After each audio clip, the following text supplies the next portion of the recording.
Olá, bom dia, seja muito bem-vindo. Vamos juntos conferir as notícias que foram destaque nessa semana no Brasil e no mundo.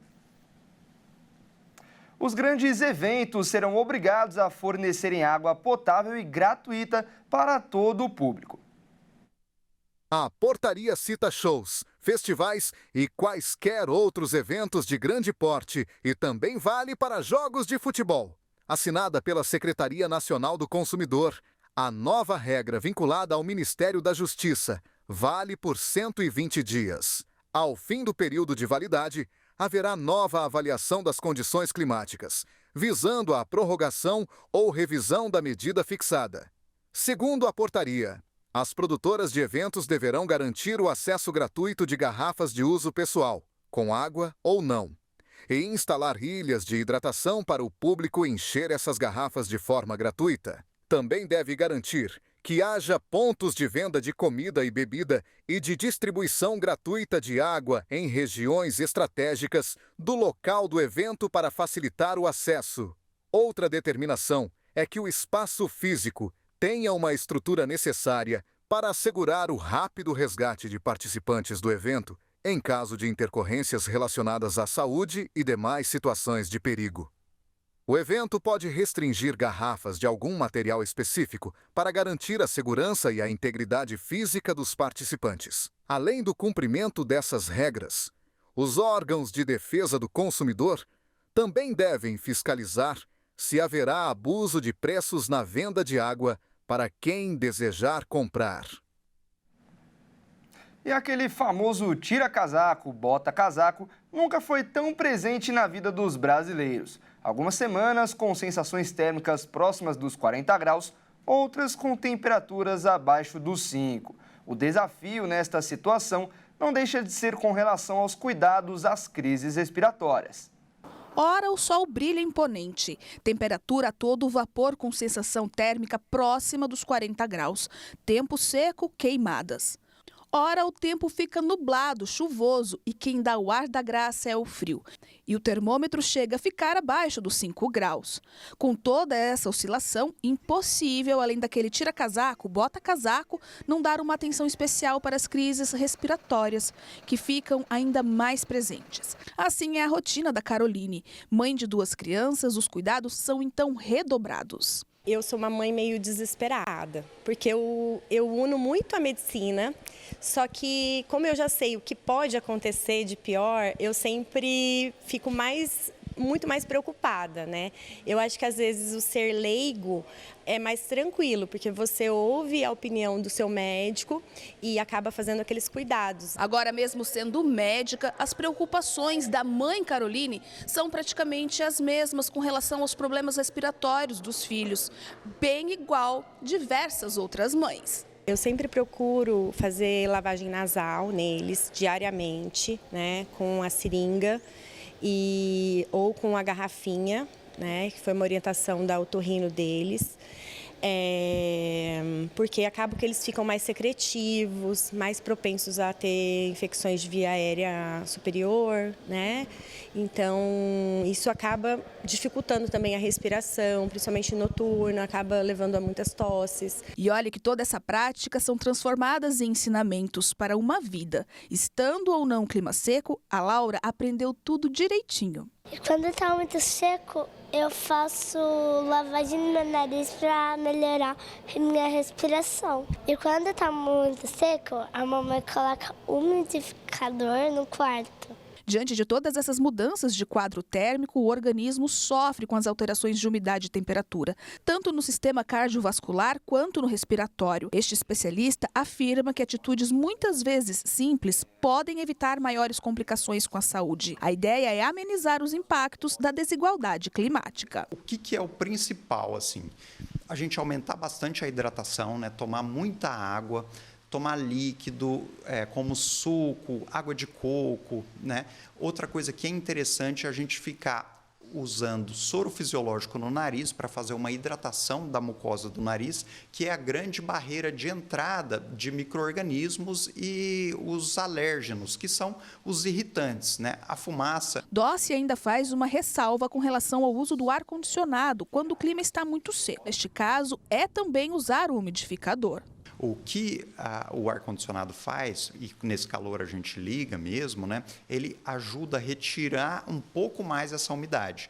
Então, o umidificador, ele ajuda muito, principalmente nesses extremos. Claro, se a gente deixar ligado e tiver chuvoso e esse ambiente úmido, ele vai fazer com que haja uma proliferação, principalmente de fungos, né? Ácaros também.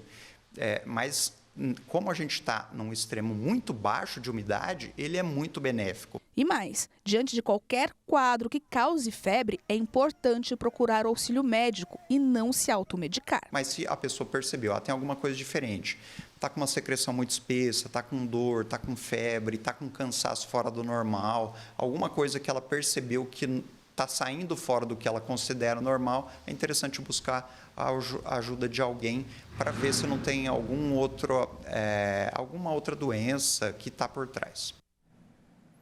E o Conselho Estadual dos Direitos da Criança e do Adolescente, em Mato Grosso do Sul, está discutindo a criação de políticas públicas para o setor. E o primeiro passo é ouvir quem está envolvido diretamente na questão.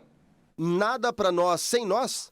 Pois é, a partir de agora, crianças e adolescentes terão a participação garantida nas discussões do Conselho Estadual. O objetivo principal é fazer com que a criança e o adolescente participe dos espaços e da discussão da política pública para a criança e adolescente, para que nós não podemos ficar discutindo só a partir do nosso olhar, mas a partir da vivência e do olhar deles. Cada vez mais crianças e adolescentes são instruídos sobre seus direitos e deveres, e com isso aumenta também a participação. Nas próximas conferências, por exemplo, a estimativa é de que essa participação seja igual a de adultos. Quando ele vem para dentro do conselho, ele se sente valorizado e ele traz as demandas do território, dos territórios, né? Então ele se incorpora, isso é muito importante, porque ele está trazendo o real. O conselho, o governo, às vezes, não consegue chegar na ponta. E quem está na ponta trazendo isso para o debate, isso valoriza as políticas públicas, isso fortalece o Conselho na hora de fazer a defesa das políticas públicas da criança e adolescente e, ao mesmo tempo, dá evidência para os diferentes movimentos. Em geral, os adolescentes já participavam das discussões, porém, não havia uma regulamentação. O Conselho já é aberto, ele pode vir qualquer um participar do Conselho com direito à voz, não voto. Mas com esse trabalho com criança e adolescente legalizado, com um comitê formado, ele dá legitimidade ao processo da discussão da política pública. De maneira prática, a conselheira explica que as sugestões dos adolescentes são sim acatadas e transformadas em políticas públicas. Por exemplo, numa penúltima conferência, acho que a 9ª, a discussão da política pública em região de fronteira, onde está a maior violação de direito de criança e adolescente.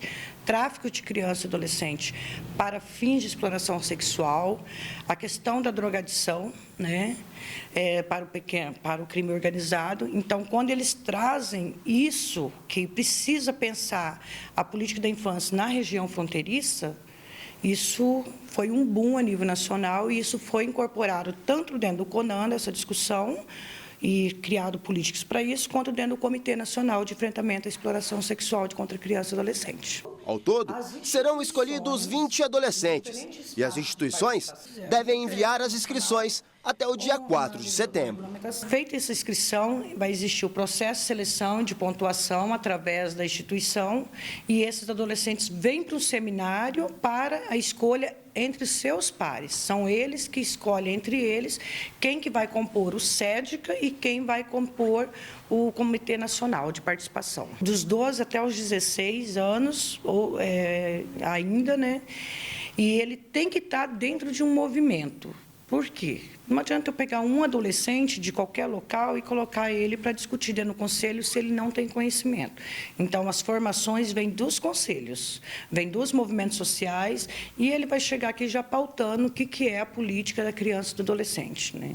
Então, esse é um dos critérios. A idade está vinculada à instituição, a maioria estão dentro das escolas, né, dentro de alguns movimentos. E a instituição, o critério é documentação, 2 anos de atuação e apresentar toda essa documentação e a eleição do adolescente lá no território. uma ONG que for escolher seu adolescente, ela tem que fazer isso numa assembleia entre seu público e eleger aquele adolescente. Não é só eu pegar e trazer o adolescente também. Novos alunos se formaram na formatura da AGRADE, a Academia Teológica da Graça de Deus, e também da FIC, a Fundação Internacional da Comunicação. O evento foi marcado com muito louvor, oração e a palavra de Jesus para inspirar os alunos a construírem novos rumos após concluírem o curso de cuidador de idosos e de eletricista. O professor do curso de eletricista, Valdecir Ribeiro, destacou que foi uma alegria estar com os alunos e que agora novas oportunidades surgirão. É uma alegria ver eles se formando e cada um vai seguir o seu passo, né? O que eu sempre ensinei para eles é que é o primeiro de vários, mas lá na frente a gente vai ver que tem um legado que foi muito bom. O aluno Ronaldo José destacou a felicidade de ter feito o curso de eletricista. Eu acho que sem Deus a gente não ia conseguir nada, a gente não estaria nessa caminhada da elétrica, que foi uma caminhada árdua. Né, foram dias ali difíceis, mas a gente no final a gente teve uma vitória muito grande. E assim, é uma emoção muito profunda porque todos nós ali se ajudando, o professor ali tendo uma didática maravilhosa, né, um ambiente dentro da igreja, um ambiente tranquilo, um ambiente de paz. Isso nos deu mais tranquilidade para chegar até aqui, para chegar até esse momento. Então, assim, eu fico muito feliz, agradeço muito a Deus, agradeço muito à Igreja da Graça, ao missionário, ao pastor Jaime, todos aqueles organizadores que nos ajudaram a chegar até aqui. Eu estou muito feliz. O curso vai até ajudar aqueles que procuram resolver as questões do dia a dia de casa. Um sonho realizado, né? Fazendo curso, é uma emoção grande, né? A gente está podendo ter mais conhecimento, né? De repente acontece algum problema em casa da mãe, do filho, você já tem algum conhecimento de poder resolver, não ficar dependendo dos outros, ficar dependendo do profissional, gastando dinheiro. Então é bom, é legal você ter conhecimentos. Futuramente, né, a gente não sabe o dia de amanhã, que pode estar acontecendo, fica desempregado, você já tem um curso ali, que você sabe mais algumas coisas, para você ir se aperfeiçoando, você tem que exercer, né? Então, vamos que vamos. A psicóloga, doutora Sandra Machado, uma das professoras do curso de cuidador de idosos, falou da emoção de fazer parte deste projeto. É lindo, né? É uma experiência incrível, né? Poder participar é um prazer, saber que essas pessoas perseveraram, né? Porque tiveram dificuldades também, a gente sabe dos desafios que elas enfrentam e olha que interessante, tem pessoas que nunca receberam um certificado, imagina que momento especial esse, né? Muitos já podem ter feito cursos, mas esse acaba sendo um momento especial para muitas pessoas e é uma alegria ser parte desse projeto lindo aí do workshop. A Edna Prado, agora com o certificado na mão, disse que se sente mais preparada para ajudar as pessoas. Feliz e emocionada, porque assim, uma chance, né, que eu nunca esperava, né, de ter essa oportunidade de estar pegando esse diploma, né, e para poder ajudar a ser útil. Porque a gente pensa assim, a gente já está com idade, eu vou fazer 71 anos, né, é inútil, não é? A gente vê o quanto que agora que a gente é muito mais útil do que antes, porque a gente tem mais conhecimento. Dá para ver a alegria da Maria José pelo sorriso no rosto. Ela compartilhou que, por meio desse curso, vai ajudar com mais conhecimento os trabalhos desenvolvidos pela Igreja Internacional da Graça de Deus nas visitas nas casas de repouso. A gente, quando vai fazer visita nas casas de repouso, nos hospitais, olha, a gente fica assim, a gente sai assim, radiante, porque é muito gratificante, é muito bom. A gente está ali compartilhando a palavra de Deus com os idosos. E quando a gente chega falando que nós somos da Igreja da Graça, que vamos para levar uma palavra, para falar de Deus, né?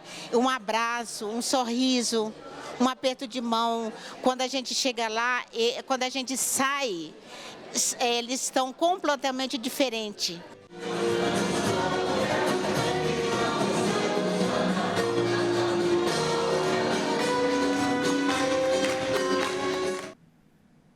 E veja a seguir, o preço do café sobe no mercado internacional e para manter as vendas a alternativa é baixar a qualidade. E ainda, decreto permite que mulheres se alistem no serviço militar voluntariamente aos 18 anos de idade.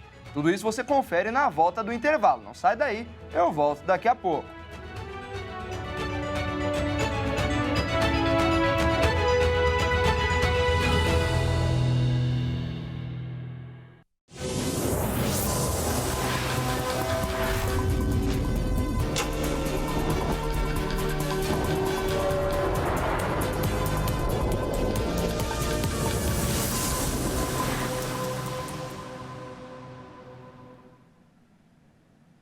Nós estamos de volta.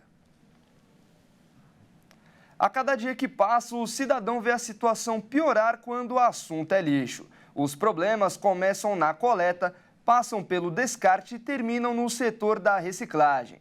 Da montanha de resíduos produzidas todo ano, no Brasil apenas 4% são reciclados. O Brasil produz cerca de 80 milhões de toneladas de lixo por ano. Deste número, uma parte significativa não é adequadamente reciclada ou descartada, contribuindo para a poluição dos solos, água e do ar, de acordo com o Instituto Brasileiro de Geografia e Estatística, IBGE.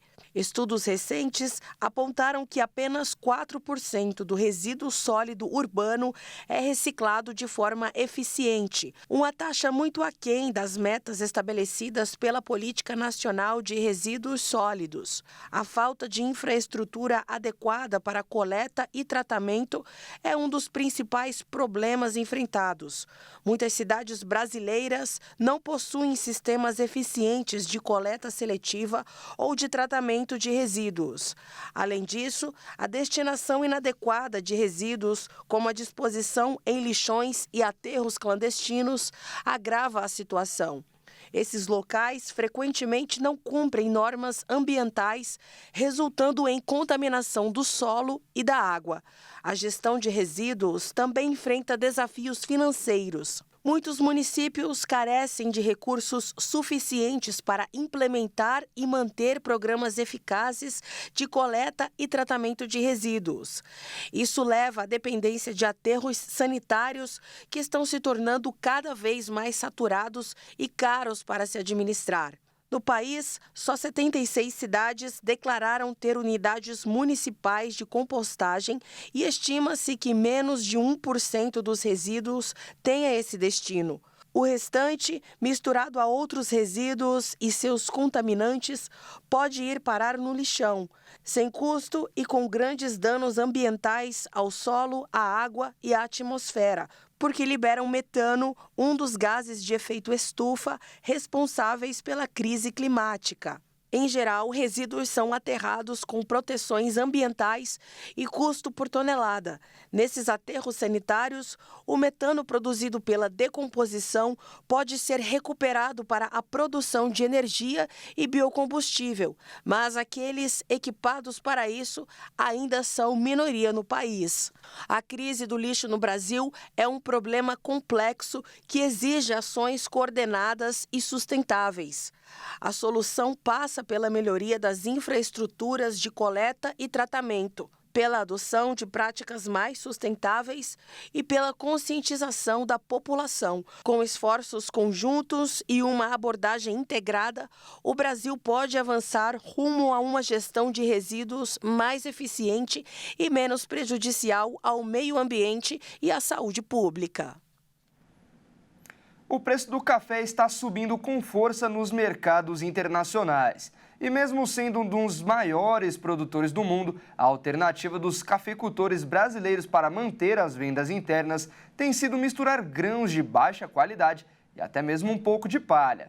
O cheiro fica igual e o preço também.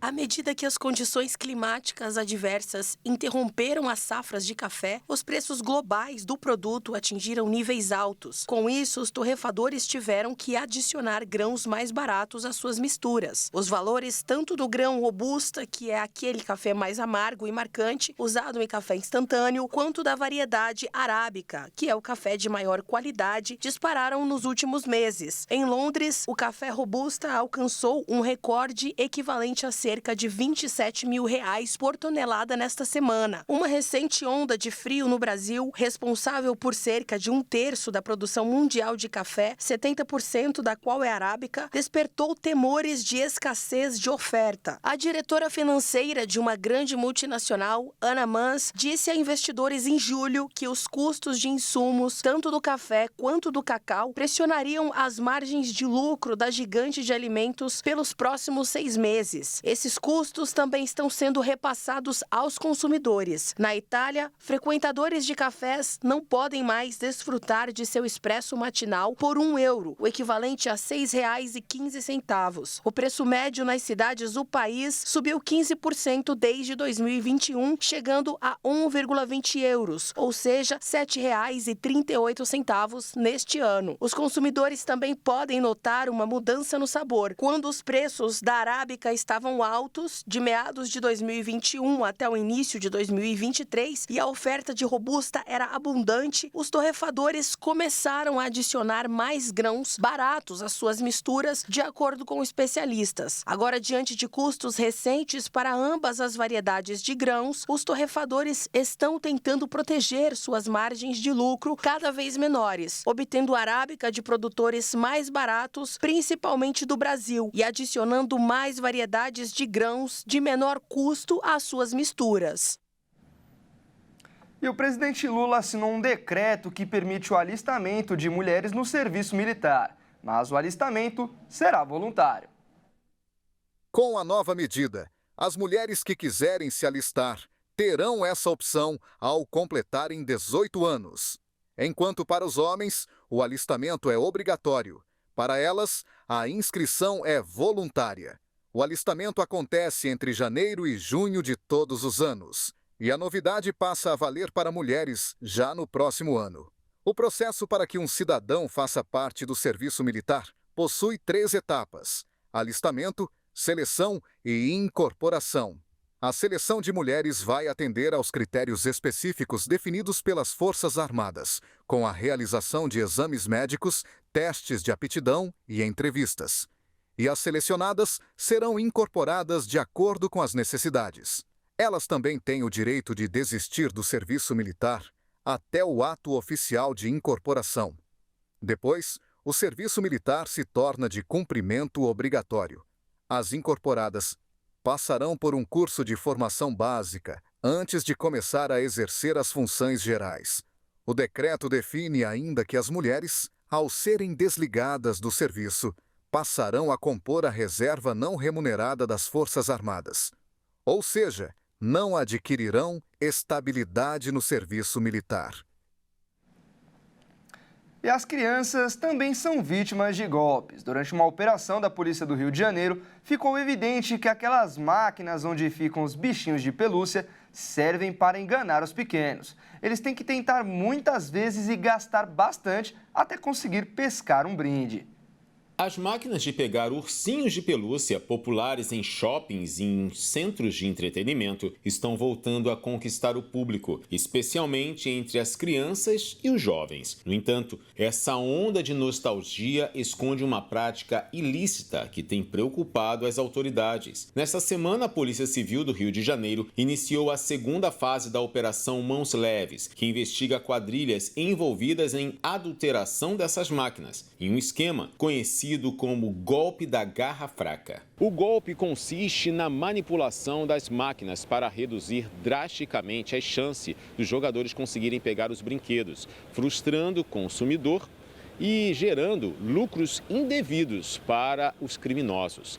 Durante a operação, os policiais cumpriram 19 mandados de busca e apreensão, incluindo a inspeção de um galpão em Inhaúma, na zona norte do Rio de Janeiro, onde foram encontradas dezenas de máquinas adulteradas e centenas de pelúcias falsificadas.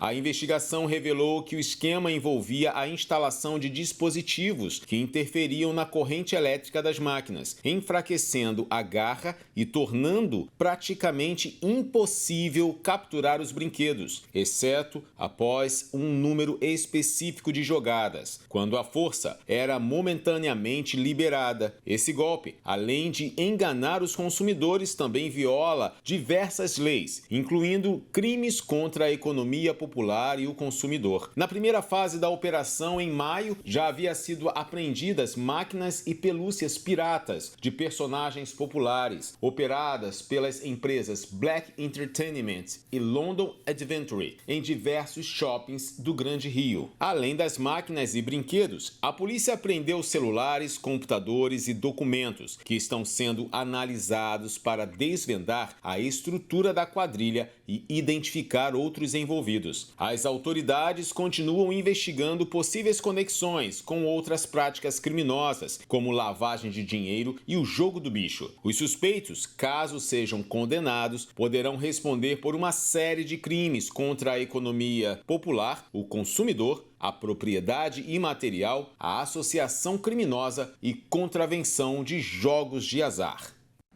E nesta edição de sábado, vamos conhecer a cidade de Verona, na Itália.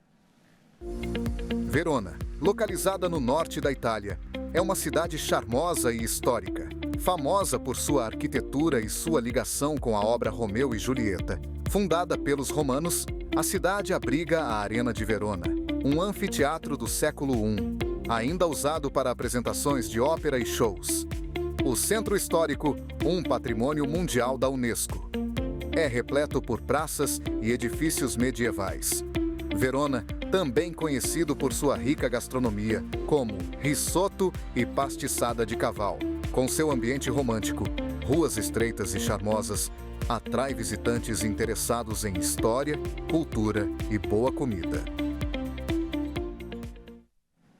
E antes de encerrarmos esta edição, vamos diretamente com a câmera com a vista da Arena e do Gran Palácio della Gran Guardia em Verona. Saindo do Estúdio Hit, vamos diretamente para a Itália. E olha só, a Arena di Verona é um dos anfiteatros romanos antigos mais bem preservados do mundo. Este anfiteatro já sediou competições e apresentações de gladiadores. Hoje serve como um local para produções de ópera, concertos e eventos. O Palazzo della Gran Guardia é um magnífico palácio renascentista situado perto da histórica Piazza Bradé Verona. Hoje, o palácio cedia exposições, conferências e eventos culturais, exibindo o legado artístico e histórico de Verona. E com essa vista, a gente encerra a edição. Muito obrigado pela companhia, um excelente sábado para você e até mais!